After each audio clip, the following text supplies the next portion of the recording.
A very good afternoon to all of you. You are tuned in and listening to Shamir Fitness's podcast. I hope all of you are doing well. I know, guys, tough times with the coronavirus and everything. Most of you will be working from home, and since I have a bit of free time on my hands, I decided to start my own podcast to educate you and entertain you guys on topics related to fitness. And before I get started with the podcast and the episode today, I just want to give a short introduction about the podcast, what the episodes are going to be about, and a short introduction about myself and what I'm going to be trying to do here. So, moving forward, I take fitness not so seriously. And it's funny I say that because I'm a personal trainer, but you'll get what I'm saying in the coming episodes, because I don't believe fitness is something that is complicated or mundane or boring to understand. It's actually pretty fucking simple. It's not something that is out there that you have to reach and grab onto. It's pretty simple, and that's what I'm here to prove to you. So in the coming episodes, I geek out over interesting scientific concepts and go over topics that are going to help you, the general population, help better themselves in terms of your physical fitness. So whether you are experienced in the fitness field, whether you are a typical gym bro, a gym addict, or someone who is just looking to get started, or someone just looking to learn something new, keep on listening, because otherwise it's just me talking to myself, and yeah, that's not a good feeling. Anyways, guys, I make content more relatable to you to make it easier for you guys to understand whatever I'm trying to educate you about. That's a lot of views over there. And I only say this because the fitness industry, guys, has so much bullshit out there. There is a lot of misinformation, and I've learned this just being in the industry for exactly over 1 year, basically. And I've heard stuff from clients, from gym members, from acquaintances, from friends about what they're doing related to fitness and what they believe is right and wrong. It just kind of baffles me sometimes, and I don't blame them. The only reason is that fitness professionals, we have very little common ground amongst us.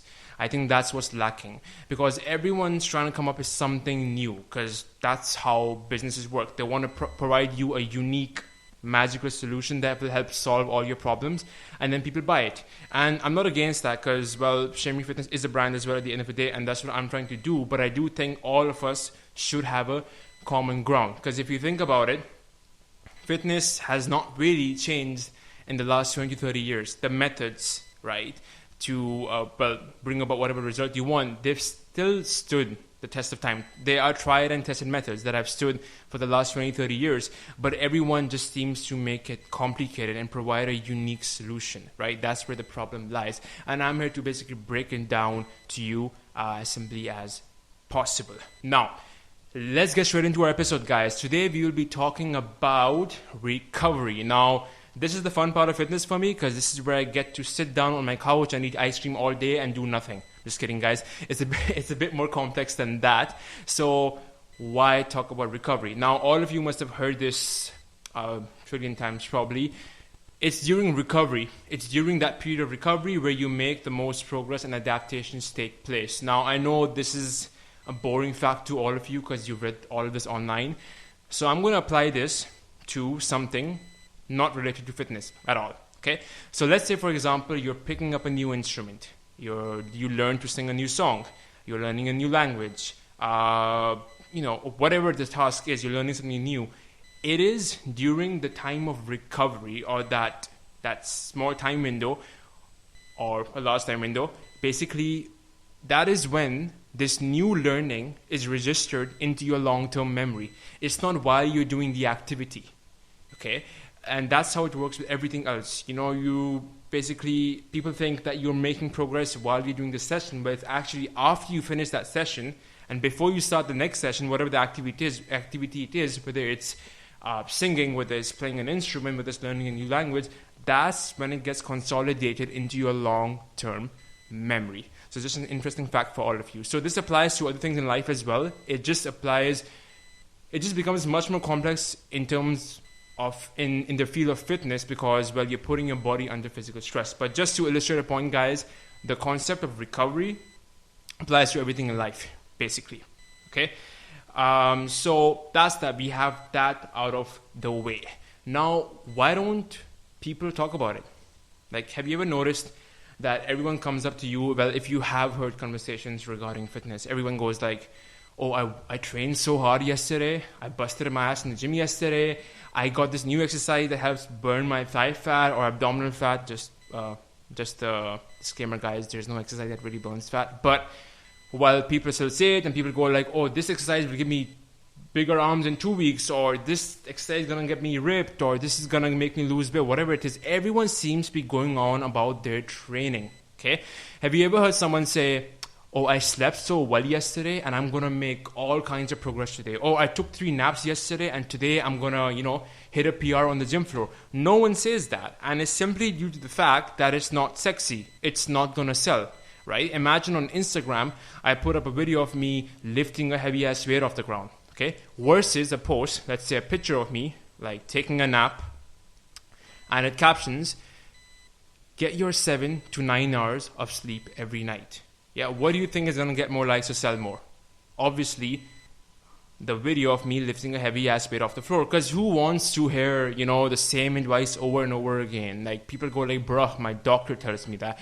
What new advice are you giving me? Because I expect something special. I need something that is out of the world, right? When it's not. Yeah, actually, sleep becomes more paramount when you are training because you're putting your body under physical stress again. But this is just the reason why people don't talk about it. So I just wanted you guys to understand that. Now, this is where you learn. This is where the fun part starts. Yeah, because this is where I'm going to talk about the methods of recovery. So what is the most optimal way to recover? Or in this world, well, ideally, with everything, with work and everything going on. So we need to understand one thing first. Yeah, exercise is a stress. At the end of the day, exercise is a stress. The body perceives it as a threat. Okay. Now I know people go on and say, oh, but it makes me feel so good. I broke a sweat, I feel so happy after exercise, my mood's much better. Well, that is because your body releases neurotransmitters and chemicals to dim the pain, but physiologically your body is actually undergoing stress. Okay, so now that we understood that, what do we need to do from stress? When we are stressed, we need to recover from it. That's how it works. If you don't recover from the stress, you keep breaking yourself down. It applies the same, well, mentally. Yeah, if you keep studying every night for 6 hours on end every single day and you don't sleep and you're just surviving on naps, eventually you're going to break down, right? Well, not die, but your body will in a way tell you to stop. You'll get sick, right? Because your immune system suffers. So it applies to everything else again, just to illustrate that point again. Now, I'm going to give you the formula that, well, the secret formula, guys. This is the secret, guys. This is what I'm about to give to you right now, okay? These are the drum rolls, by the way. 3, 2, and 1. So what you need to do is train. That's the stimulus. Then rest and adapt. Then repeat the stimulus. That's it. That is the magical formula, guys. Everything you read, every fitness expert that is giving you advice, if you break down their advice, it comes down to this simple formula. You train, you put your body under stress, you let it rest and adapt, and then you repeat the stimulus again and again, months on end, years on end, weeks on end, whatever it is. But obviously, the stimulus needs to get harder over time because that's the principle of progressive overload. Now, what are the methods? So the specific methods when it comes down to recovery. So I have simplified this in a simple pyramid, okay, arranged in levels of importance as you go up the pyramid. So the bottommost level is the most important, and as you go further up the pyramid, it gets less and less important, okay? 3 levels, guys. The first one is training within your limit. The scientific term is actually training within your maximum recoverable volume, that's MRV, but for the sake of this discussion, I'll be using the word limit. Okay. The second level is passive recovery. The third level is active recovery. So you got training within your limit, the most important factor. Number 2, passive recovery. Number 3, active recovery. Okay. Now, what does training within your limit mean? So we can measure training in so many different ways. We can measure it in terms of volume, in terms of frequency, in terms of intensity, in terms of duration. But for the sake of this discussion, I'll be using time as a factor. Well, I know it's vague, but for the sake of this discussion, just to make it simpler for you guys to understand. So what you have to know is that at any one point in your lifting journey, whatever you may call it, there's a limit to how much your body can recover from. So let's say my limit hypothetically is 45 minutes of training. That's all my body can recover from. If I go in there and I train for 90 minutes, yeah, no amount of sleep, no amount of food, no amount of massages will help me overcome that, or will help my body recover from that. Okay? So that's my point. You have to train within your limit. There have been clients who come up to me and say, oh, like I've been having 4 protein shakes a day. I've been eating this many calories, and I've been sleeping well and all of this, but I'm not making progress. But chances are you're training too hard. So you need to get that into place first. Okay? And it brings me to my next point, guys. The whole point of training is progress. Okay? That is a point people need to understand. They still make the same mistake. You push yourself outside your comfort zone and you back off. What people start thinking is that training is supposed to be pain. Pain is the aim of the workout. No, that's a very unhealthy mentality to have about training. You don't go into training thinking, oh, I'm going to put myself through 40 minutes of pain. Eventually, you're going to burn out and give up because nobody really likes the pain associated with training. Yeah, a normal human being. So, it applies to everything else in life. Let's say you're pursuing a master's degree or a PhD, right? Do you really go on and think, oh, I can't wait for the sleepless nights. I can't wait for amount of meals I have to skip to study hard, or the social life that I won't have because I'll be studying hard. You don't think about that. You don't think about the pain. What you're thinking about is progressing in your career, the urge to learn new things, yeah? But pain comes as a byproduct of that. Struggle comes as a byproduct of that. Just like that, with the training, it's the same thing. Yeah, pain is a byproduct of progress. It's gonna happen either way, but you shouldn't be thinking that pain is the main aim. Sorry, guys, I was spitting into the mic because this is something that people just don't understand, and this is the reason people fall off the wagon. Is because their training is just too painful. They're pushing themselves way too hard. They train for 3 weeks on, and then they never step foot in the gym again, or they never train or exercise again. It is not supposed to be torture, guys. It really isn't.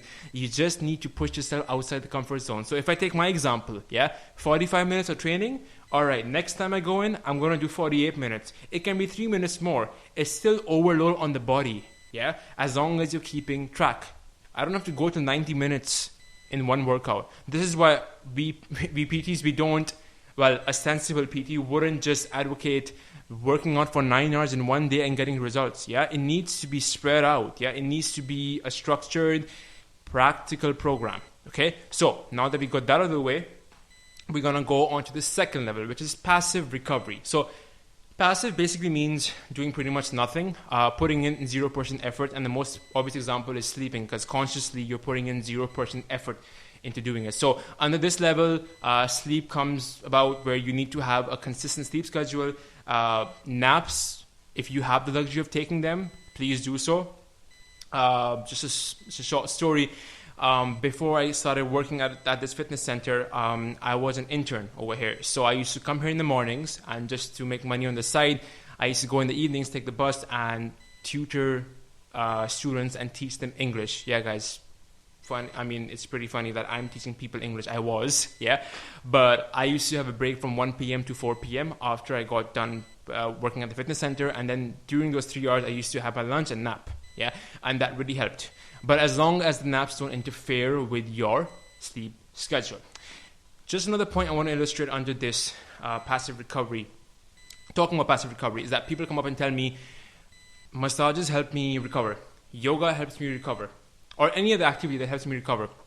And I tell them, it's not the activity that helps you recover, it's because the activity brings about a relaxed state. The activity does not matter. Massages have not actually been proven scientifically to help recovery. It's just that it puts your body from an aroused state, not sexually aroused, guys, don't get the wrong idea, or an aroused state, so a heightened and alert state. So example of this would be when you are at work, you're thinking about your daily tasks, you're thinking about your to-do list, you're doing work. You go from that state to a relaxed state. So you got to find an activity that helps you do that, right? That's the whole point of it. So the activity is not magical in itself, okay? So to reach that level, people just have different methods, Some people, They go out and socialize with a couple of friends. That may be relaxing to them. Some people read a book. Some people put up an episode on Netflix and they lie down and they just watch the show, and that relaxes them. Or, I mean, whatever puts you into that state. You could dig your nose, stare at the wall if it puts you into that state. Whatever it takes to get from an aroused state to a relaxed state. And research has actually found that compassionate touch, so human touch, has been proven to basically bring about the relaxed state. I just realized, guys, just this small disclaimer, don't touch each other. I know this is advice that I'm giving you to help you recover better from your training, but in times of this pandemic, I don't want to be the reason for increased cases of the coronavirus. So this is just for you guys to learn. Don't apply it just yet. Yeah, just a short disclaimer. I just realized, guys. Anyways, guys, so that is passive recovery. Number 3, we have active recovery. So active is a pretty easy word to understand. You're doing something to promote recovery. So this includes working at 40 to 50% of your maximum limit. So this could mean you work out for 10 minutes, 15 minutes if your maximum limit is 35 minutes. Yeah, just do the math. Yeah, just a vague example. But one thing you got to understand under this level is that the exercise doesn't have to be, the activity shouldn't be a stress. It shouldn't be a proper training session, because otherwise you're just shooting yourself in the foot. Yeah, it needs to help you recover. Now, what is the point of this level anyways? Well, it helps promote blood flow and nutrients to the muscles and the organs to help them basically get better at recovery. Okay, one point that I want to basically shed light upon, it's regarding active recovery, is that no one should jump levels. Okay, so let's take a hypothetical example. Sarah, okay, so let's say Sarah is training hard, but she's not sleeping well, she's not eating well, so she doesn't satisfy the level of that passive recovery level in the pyramid, yeah, and then she thinks to herself, let's just go out for a jog, because it's going to promote recovery. She shouldn't do that. She's just going to dig a hole into her recovery, yeah, because she just jumped a level. She's not doing the second level, which is passive recovery. She needs to take care of that before moving on to active recovery. Once she's sleeping well, once she's eating well, then she can worry about active recovery. But you shouldn't jump levels. Yeah? So that's just the scenario that I wanted you guys to know, so you guys don't do that in your training or your exercise. So guys, that is it. That was the short lecture / episode. If you have made it this far, I really appreciate you guys listening. If you want me to English out the window, if you want me to cover any other specific topics related to fitness, please don't hesitate to DM me on Instagram. My page is @ShamirFitness. Just drop me a message over there and I'll look to cover it in the next episode. So guys, take care of yourselves. Go wash your hands, socially distance yourselves, don't touch your face, don't dig your nose, and yeah, peace.